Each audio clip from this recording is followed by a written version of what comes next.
আসসালামু আলাইকুম রহমতুল্লাহি ওবরাকাতুহু। আলহামদুলিল্লাহ ওয়াসসালাতু ওয়াসসালামু আলা মান লা নাবিয়্যা বা'দা, আম্মা বা'দ। আউযু বিল্লাহি মিনাশ শাইতানির রাজীম। বিসমিল্লাহির রহমানির রহিম। জাআল হাক্কু ওয়া যাহাকাল বাতিল। সাদাকাল্লাহুল আলিয়্যুল আযীম। আলহামদুলিল্লাহ, ঘোষণা দেওয়া হয়েছিল যে লাইভে আসার কথা, কিন্তু নেটে সমস্যা থাকার কারণে লাইভে আসা হয় নাই। কথা বেঁধে বেঁধে আসে, এই জন্য আমরা পরিপূর্ণ একই বিষয়ে ভিডিও করতেছি আর কি, ভিডিওর মাধ্যমে প্রচার করতেছি। এই জন্য সকলের কাছে দুঃখিত যে নেটের সমস্যার কারণে আমরা আসতে পারিনি। তাছাড়া যেরকম একটা বলা হয়েছিল যে ইরান মুসলমানদের পক্ষে নাকি ইহুদিদের পক্ষে, এই বিষয়ের উপরেই আলোচনা হবে আজকে ইনশাআল্লাহ। তো এই বিষয়ের আগে আমরা কিছু হাদিস থেকে কিছু দলিল নেব, যেগুলো একদম সহিহ সনদে হাদিসগুলো। আর যে কিতাব থেকে আমরা কথাগুলো বলবো, সেই কিতাবটি হলো কিতাবুল ফিতান। আপনারা হয়তোবা খুঁজলে পেতে পারেন, না পাওয়ার সম্ভাবনা বেশি, তবে খুঁজলে পেতে পারেন। তো একটু দেখে নিতে পারেন কিতাবুল ফিতান, এভাবে, এই যে কিতাবুল ফিতান। তো ইরান মুসলমানদের পক্ষে না দাজ্জালের পক্ষে, বা ইহুদি বা খ্রিস্টানদের পক্ষে, এটা বোঝার আগে আমাদের দুটি বিষয় বুঝতে হবে। এক হলো খোজ এবং কেরামান গোত্রদ্বয়ের সাথে যুদ্ধ। এ বিষয়ে রাসূল সাল্লাল্লাহু আলাইহি ওয়াসাল্লামের স্পষ্ট একটি হাদিস রয়েছে, যে হাদিসটি বুখারী শরীফ, মুসনাদে আহমদ ইবনে হাম্বল, ইবনে হেব্বান, বাবু আলামাতিন নাবুওয়াতি ফিল ইসলাম, এই সমস্ত কিতাবে এই হাদিসটি বর্ণিত হয়েছে। আর আপনারা আগেও হয়তোবা জেনে থাকবেন, বা যারা দেখেছেন তারা অবশ্যই জানেন যে আমি সরাসরি বই দেখে দেখেই কথা বলি, মন গড়া কোনো কথা বলি না ইনশাআল্লাহ। তো খোজ এবং কেরমান গোত্রদ্বয়ের সাথে যুদ্ধ, এ ব্যাপারে রাসূল সাল্লাল্লাহু আলাইহি ওয়াসাল্লাম বলেন, কিয়ামত ততক্ষণ পর্যন্ত আসবে না যতক্ষণ পর্যন্ত না তোমরা খোজ এবং কেরামান গোত্রদ্বয়ের সাথে যুদ্ধ করবে। এখানে তোমরা বলতে ঈমানদারদেরকে বোঝানো হয়েছে। এরা অনারবদের দুটি গোত্র, যারা আরবদের অন্তর্ভুক্ত হবে না। এদের পরিচয় হচ্ছে লাল চামড়ার অধিকারী। এরা অনারবদের দুটি গোত্র। এদের পরিচয় হচ্ছে লাল চামড়ার অধিকারী, চ্যাপ্টা নাক এবং ছোট ছোট চোখ বিশিষ্ট। তাদের চেহারা হবে চামড়া দিয়ে পেঁচানো ঢালের মতো প্রশস্ত চেহারার অধিকারী, মানে তাদের চেহারা হবে খুব বড় তাদের চেহারা হবে। খোজ এবং কেরমান গোত্রদ্বয়ের চেহারা হবে খুব বড়, এবং চামড়া ঢালের উপরে যেভাবে চামড়া দিয়ে মোড়ানো থাকে পুরো করে, ওভাবে তাদের চেহারার উপরে চামড়া থাকবে, গোশতের অংশ থাকবে, এবং তাদের চোখগুলো হবে খুব ছোট ছোট। তাছাড়া তাদের নাকগুলো হবে চ্যাপ্টা। তাদের জুতা হবে চুল, মানে চুল দিয়ে তৈরি হবে তাদের জুতা। আবার বলছে, হাদিসটি সহিহ বুখারী শরীফে বর্ণিত আছে, মুসনাদ ইবনে হাম্বল কিতাবে বর্ণিত আছে, ইবনে হেব্বান কিতাবের বাবু আলামাতিন নাবুওয়াতি ফিল ইসলাম, এই অধ্যায়ে এই হাদিসটি আপনারা একই ভাষায় একই রাবি থেকে পাবেন।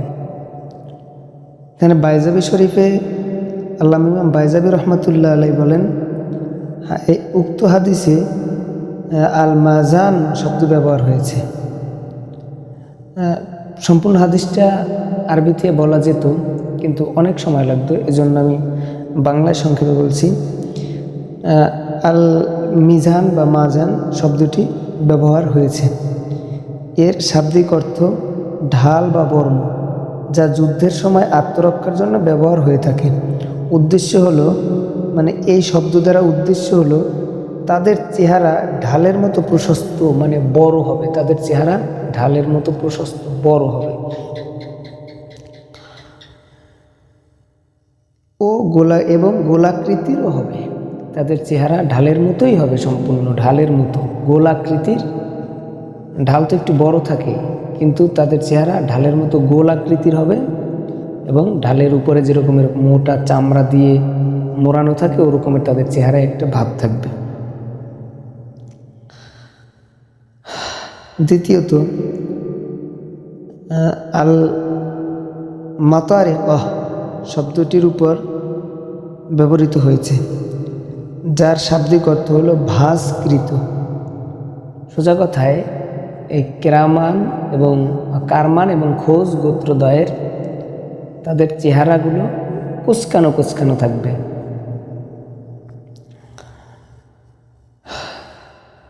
তাদের চেহারায় গোশতের স্তর বেশি থাকার কারণে বড় ও প্রশস্ত হবে।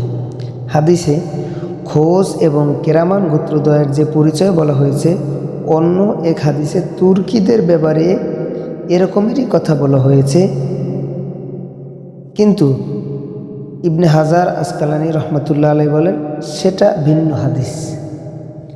যে হাদিসে বলা হয়েছে সেটা ভিন্ন হাদিস, সেটা এ হাদিসের অন্তর্ভুক্ত নয়। খোজ যে গোত্র, এটি পশ্চিম ইরানে অবস্থিত, যা বর্তমানে খুজিস্তান নামে পরিচিত।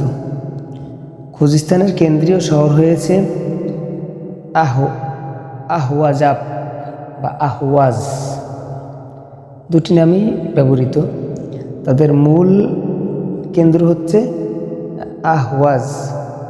এখানকার উৎপাদিত বস্তুসমূহের মধ্যে তেল এবং টেক্সটাইল দ্রব্য অন্যতম। ইরাক যুদ্ধে এলাকাটি ইরাকের পক্ষ থেকে মারাত্মক বম্বিংয়ের টার্গেট হয়েছিল। আর কেরমান হচ্ছে দক্ষিণ পূর্ব ইরানের একটি প্রদেশ। ওখানকার সরকারি ব্যবস্থাপনাও কেরমানই করে। দেখেন, একটি দেশের ভিতরে বিভিন্ন প্রদেশ থাকতে পারে, কিন্তু সেখানে প্রাদেশিক আলাদা শাসন ব্যবস্থা থাকতে পারে, সেটা স্বাভাবিক। কিন্তু রাষ্ট্রীয় পুরো দেশের যে নীতিমালা, সেটা কিন্তু প্রত্যেকটা আপনার অঞ্চলেরই মানতে হয়। কিন্তু এই যে কেরমান গোত্র, তারা এটা মানে না। তারা নিজেরা যেটা করে সেটাই তারা নিজেদের আইন হিসেবে মেনে নেয়। এটা হলো ইরানের অবস্থা। সামনে আমরা যদি আরও দেখি তাহলে আরও স্পষ্ট হবে ইনশাআল্লাহ। কেরামান প্রদেশের অন্যান্য বড় বড় শহরের মধ্যে শেরজান, জারাফাত এবং রাফসানজান উল্লেখযোগ্য। এ ব্যাপারে রাসূল সাল্লাল্লাহু আলাইহি ওয়াসাল্লাম একটি হাদিস বর্ণিত করেন। হযরত আবু হুরায়রা রাদিয়াল্লাহু তাআলা আনহু থেকে হাদিসটি বর্ণিত। রাসূল সাল্লাল্লাহু আলাইহি ওয়াসাল্লাম বলেন, দাজ্জাল খোজ এবং কেরামান অঞ্চলে ৮০,০০০ লোকদের মধ্যে অবতরণ করবে, অর্থাৎ ওখান থেকে ৮০,০০০ তার অনুসারী হবে। খোজ এবং কেরামান গোত্র থেকে ৮০,০০০ দাজ্জালের অনুসারী হবে, যে শহর দুটো এখনো ইরানে অবস্থিত।